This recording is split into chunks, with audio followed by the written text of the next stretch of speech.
I like to go out in my kayak early in the mornings, and today I went out with a very particular goal in mind, to capture a bird in flight. But not just any bird, the Great Blue Heron.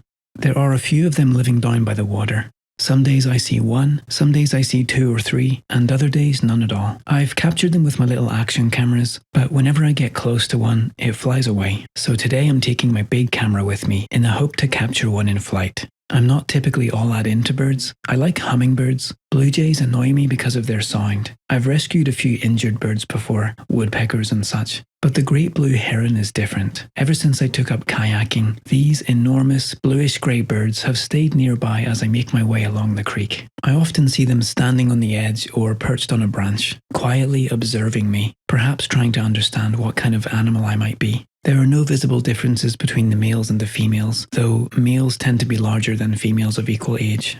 If I'm lucky, there might be one in the area today that I can try to capture. They often stand by the edge of the water and they can be hard to see because of the low bright sun and the shadows cast by the trees. So I'm looking around in places where I've seen them before, and then I spot one, just lurking in the shadows.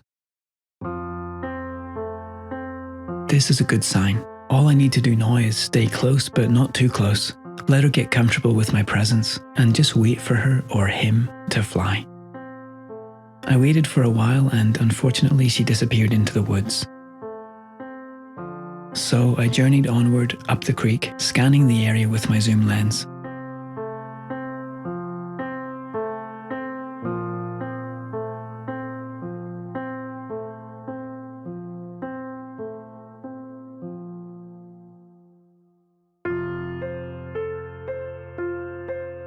And then I heard the signature Great Blue Heron sound.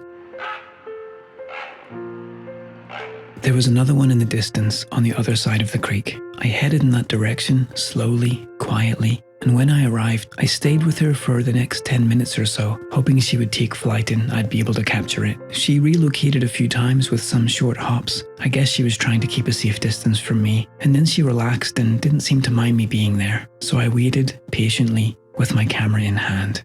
And then